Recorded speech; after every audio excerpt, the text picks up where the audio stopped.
أهلا بيكم. النهاردة المصادر اللي معانا بتاخدنا مكان كلنا سمعنا عنه، لكن يمكن عمرنا ما بصينا عليه بالطريقة دي. تشيرنوبل. الاسم لوحده كفاية. بالظبط. الملف اللي قدامنا متنوع جدا، في أبحاث علمية بتشرح إزاي الكائنات قدرت تتكيف مع الإشعاع، وفي تقارير إخبارية عن اللي بيحصل هناك دلوقتي. وكمان شهادات من قلب الحدث وقتها. أيوة، مهمتنا مع بعض النهاردة إننا نفكك القصة دي، نفهم إزاي مكان بيرمز للموت والدمار قدر يبقى فيه قصص مدهشة عن الحياة وقدرتها على الصمود. والحاجة اللي بتشد الانتباه هنا بقى إننا مش بس هنتكلم عن تشيرنوبل لوحدها. لا. المصادر دي بتخلينا نعمل مقارنة غريبة شوية بينها وبين أماكن تانية في العالم، زي مدينة رامسر في إيران. اللي فيها أعلى نسبة إشعاع طبيعي على الكوكب. بالظبط. والمقارنة دي هتورينا حاجات غير متوقعة خالص عن فكرة التكيف، وإزاي الحياة بتلاقي طريقة تتعامل مع ظروف شبه مستحيلة. تمام، خلينا نبدأ من الأول. نرجع بالزمن ليوم 26 إبريل 1986، المفاعل رقم 4 في محطة تشيرنوبل، في المفاعل السوفيتي نفسه اللي هو من طراز RBMK 1000. أيوة. كل ده حول الاختبار ده لكارثة. انفجارين ورا بعض فتحوا قلب المفاعل على الهواء. بالظبط. الانفجارات دي قذفت في الجو حوالي 5% من قلب المفاعل المشع، والتكلفة البشرية المباشرة كانت بشعة. فورية يعني. في 2 عمال ماتوا في لحظة الانفجار، لكن الرعب الحقيقي بدأ يظهر في الأسابيع اللي بعدها. 28 شخص تانيين، معظمهم من رجال الإطفاء اللي راحوا يطفوا الحريق من غير ما يعرفوا أصلاً هما بيتعاملوا مع إيه. للأسف ماتوا بسبب حاجة اسمها متلازمة الإشعاع الحادة أو ARS. ودي حاجة مرعبة في حد ذاتها. المصادر بتوصفها كأن الجسم بيتحلل وهو لسه عايش. هو للأسف وصف دقيق. المتلازمة دي بتحصل لما الجسم بيتعرض لجرعة إشعاع ضخمة في وقت قصير جدا. والإشعاع ده بيهاجم إيه بالظبط؟ بيدمر الخلايا اللي بتنقسم بسرعة، زي خلايا نخاع العظم وجدار الأمعاء. الأعراض بتبدأ بغثيان وقيء، وبعدها فترة هدوء مؤقتة بتخدع المريض، وبعدين بتبدأ الكارثة الحقيقية. فشل في الأعضاء وحروق داخلية وخارجية. بالظبط. الجرعات اللي تعرضوا لها كانت قاتلة بشكل حتمي، بنتكلم في آلاف الملي جري، في حين إن جرعة 8000 ملي جري تعتبر مميتة بنسبة 100%. ووسط كل ده في صورة أو رمز للكارثة دي بقى أيقونة للرعب النووي: قدم الفيل. الاسم لوحده يخض. أنا قريت الوصف بتاعها في المصادر ومش قادر أتخيله. دي مش حاجة مجازية، دي كتلة حقيقية من قلب المفاعل المنصهر نفسه. العلماء بيسموها كوريوم. كوريوم؟ خليط منصهر من وقود اليورانيوم والزركونيوم والجرافيت، وكل ده اختلط بالرمل والخرسانة اللي دابت من الحرارة. الكتلة دي فضلت تسيح وتشق طريقها لتحت، واستقرت في قبو تحت المفاعل. وكانت لسه بتطلع إشعاع رهيب جداً. وقت اكتشافها بعد شهور كانت لسه سخنة وبتطلع إشعاع لا يمكن تخيله. رهيب لدرجة قد إيه؟ المصادر بتقول إنها كانت بتطلق 10,000 رونجن في الساعة. رقم فلكي. عشان الناس تتخيل الرقم ده، في مقارنة بتقول إن ده يعادل التعرض ل4.5 مليون صورة أشعة سيني على الصدر. يا نهار أبيض. في نفس اللحظة، يعني الوقوف جنبها لدقايق كان معناه موت محقق. بالظبط. وللأسف كان لازم حد يتعامل مع الخطر ده. هنا بقى بيجي دور الأبطال المجهولين للكارثة دي، المصفون أو الليكويديترز. ودول كانوا جيش بمعنى الكلمة. فعلاً، حوالي 600 ألف شخص، جنود، عمال مناجم، مهندسين، طيارين، أطباء، وناس عادية. مهمتهم كانت احتواء الكارثة، من أول إطفاء الحريق ودفن المخلفات المشعة لحد بناء التابوت الخرساني الأول. تضحية لا يمكن تصورها. الناس دي كانت عارفة إنها بترمي نفسها في خطر مميت. المصادر بتقول إن متوسط الجرعة اللي تعرضوا لها كان حوالي 100 ملي سيفرت، ودي جرعة عالية جدا جداً.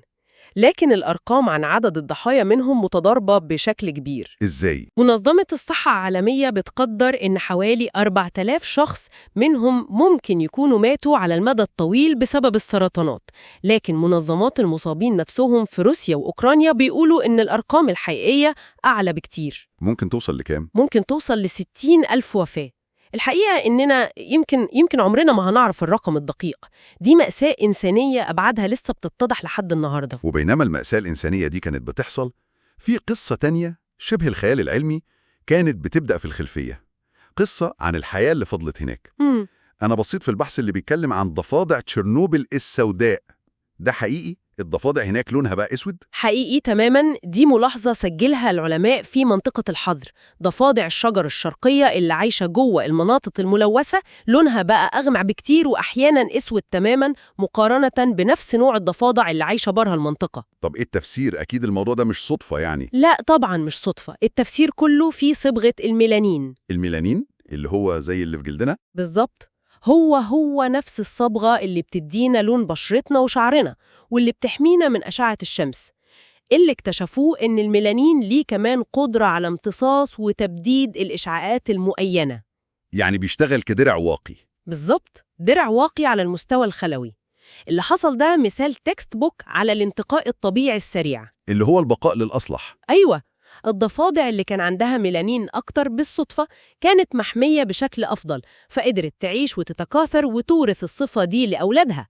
على مدى أجيال قليلة الضفادع السوداء هي اللي سادت. ده معناه إن الطبيعة حرفياً طورت درع ضد الإشعاع كرد فعل على الكارثة. ده خلينا نفكر، هل ده بيحصل بس في حالات الكوارث؟ سؤال ممتاز. والمصادر بتنقلنا هنا لمدينة رمسار في إيران، اللي فيها قصة مختلفة تماماً. بالظبط، وهنا المقارنة بتبقى مذهلة. رمسار بتسجل أعلى مستويات إشعاع طبيعي في العالم. طبيعي، مش بسبب كارثة. لا، ده الوضع هناك من آلاف السنين. السبب هو وجود ينابيع مية حارة غنية جدا بعنصر الراديوم المشع اللي بيتحلل ويطلع غاز الرادون. والناس عايشة هناك عادي. وعايشة هناك عادي. سكان بعض المناطق بيتعرضوا لجرعة إشعاع سنوية ممكن توصل ل 260 ملي سيفرت. استني، 260 ملي سيفرت في السنة؟ دي جرعة مفروض تكون خطيرة جدا. طيب، هل سكان رمسار عندهم معدلات سرطان أعلى من أي مكان تاني؟ وهنا المفاجأة الكبرى.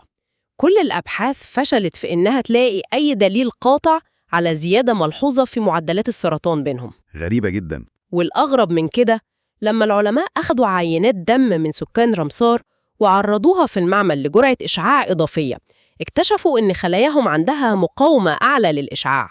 إزاي؟ قدرتها على إصلاح تلف الحمض النووي أو ال DNA أكفأ من خلايا الناس العادية. دي ظاهرة اسمها الاستجابة التكيفية. يعني أجسامهم على مدى أجيال وأجيال اتعودت على الإشعاع العالي وطورت آليات دفاع داخلية؟ بالظبط، ده فرق جوهري عن ضفادع تشيرنوبل اللي اتكيفت بسرعة بعد الصدمة. فرق كبير. في تشيرنوبل الإشعاع كان مفاجئ وعنيف، في رمسار الإشعاع طبيعي ومستمر. يبدو أن التعرض المزمن لجرعات الإشعاع الطبيعية دي حفز آليات بيولوجية للإصلاح والحماية. قصة رمسار بتعقد فهمنا جداً لعلاقة الإشعاع بالصحة. ده مدهش فعلا. طيب، نرجع لمنطقة الحظر حوالين تشيرنوبل. بعد إجلاء مئات الآلاف من البشر، المنطقة اللي مساحتها قد بلد زي لوكسمبورج بقت مهجورة.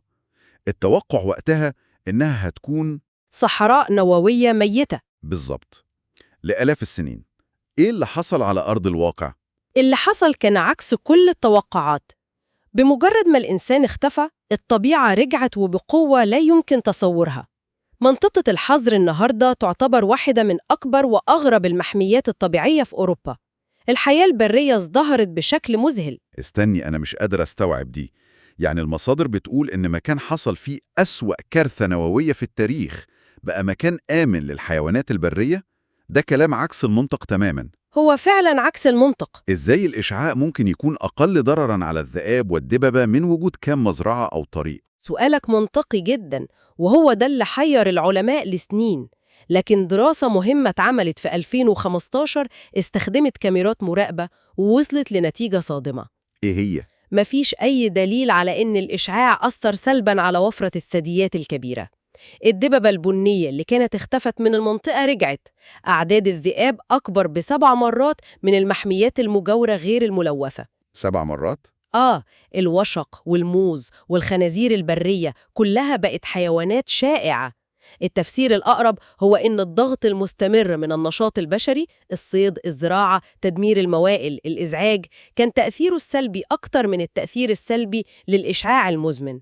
يعني باختصار، الحيوانات بتفضل خطر الإشعاع على خطر التعامل معنا كبشر. للأسف دي شهادة قاسية جدا ضدنا. جدا.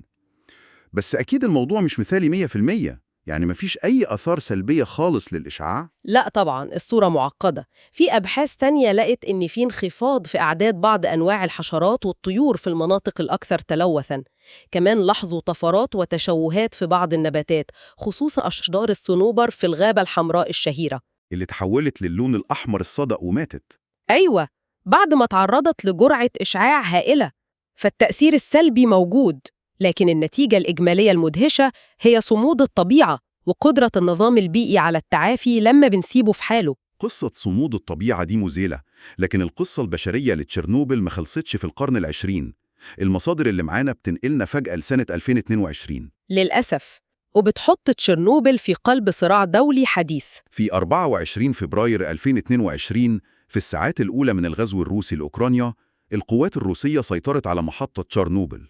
الموقع كان له أهمية استراتيجية لأنه على أقصر طريق بري من بيلاروسيا للعاصمة الأوكرانية كييف، والسيطرة على موقع نووي زي ده أثارت قلق دولي ضخم. الجزء اللي مش قادر أفهمه وموجود في التقارير هو تصرفات الجنود الروس. أنا قريت إنهم حفروا خنادق ومتاريس في الغابة الحمراء. ثانية واحدة، الغابة الحمراء دي أكتر بقعة ملوثة بالإشعاع على الكوكب يمكن. ده مش مجرد خطأ استراتيجي، ده انتحار.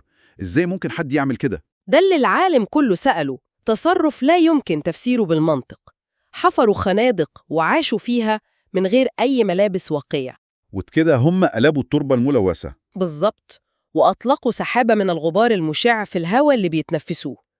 بعد انسحاب القوات الروسية، ظهرت تقارير عن نقل عدد منهم لمستشفيات في بيلاروسيا للعلاج من أعراض متلازمة الإشعاع الحادة. وفي وفيات حصلت؟ في تقرير واحد على الأقل أكد وفاة جندي بسبب التسمم الإشعاعي، كأنهم دخلوا المكان ده وهم مش مدركين تماماً لتاريخه وخطورته. ده بيورينا إن الخطر لسه حقيقي وملموس. طيب ده بالنسبة للغابة، إيه وضع المفاعل نفسه؟ الغطاء الخرساني اللي اتعمل في 86؟ التابوت الخرساني الأول ده اتبنى على عجل وفي ظروف مستحيلة، ومع الوقت بدأ يتآكل. عشان كده عملوا الجديد. أيوة، بتمويل دولي ضخم تم بناء هيكل عملاق اسمه غطاء الاحتواء الآمن الجديد. ده قوس فولاذي هائل، يعتبر أكبر هيكل متحرك اتبنى على الأرض. تم تركيبه فوق التابوت القديم سنة 2016. ومصمم يعيش 100 سنة. بالظبط. لكن حادثة 2022 بتورينا هشاشة الوضع. أثناء الاحتلال انقطعت الكهرباء عن المحطة، واضطروا يعتمدوا على مولدات ديزل عشان يحافظوا على تبريد الوقود النووي المستهلك. ده كان وضع خطير جداً. إذن بعد ما لفينا اللفة الطويلة دي في قصة تشيرنوبل، من الكارثة للتكيف البيولوجي ولحد الصراع الحديث، إيه الخلاصة؟ الموضوع بدأ كقصة عن خطأ بشري فادح وتضحيات إنسانية لا توصف، وهي فعلاً كده في جوهرها مأساة إنسانية وبيئية. لكن في نفس الوقت المصادر بتفرض علينا نشوف جانب تاني. هي كمان قصة عن الصمود المدهش للحياة. الضفادع السوداء، سكان رمسار، والذئاب والدببة اللي استعادت أرضها مننا. يعني تشيرنوبل مش مجرد صحراء نووية. لا خالص، هي بقت مختبر طبيعي مفتوح لدراسة التطور، ومحمية فريدة للحياة البرية، وجرح في تاريخنا، ودلوقتي نقطة ضعف جيوسياسية. هي بتجبرنا نفكر تاني في كل حاجة، في علاقتنا بالطاقة، في معنى الخطر، وفي قدرة الطبيعة على التعافي حتى من أسوأ أخطائنا. وفي فكرة أخيرة لفتت نظري جدا في المصادر، فكرة بتبص للمستقبل. في خطط جدية حاليا لتحويل أجزاء من منطقة الحظر لواحدة من أكبر مزارع الطاقة الشمسية في العالم. سمعت عن الموضوع ده. الفكرة منطقية اقتصاديا. الأرض هناك شبه ببلاش، وشبكات نقل الكهرباء الضخمة موجودة أصلا. وده بيطرح سؤال محير. هل ممكن مكان بيرمز لأسوأ فشل البشرية في مجال الطاقة إنه يتولد من جديد كرمز لمستقبل طاقة أنظف؟ وإيه معناه إننا نبني رمز للأمل والتجدد على أرض ملوثة بالوجع والذكريات دي؟ سؤال يستحق نتأمل فيه.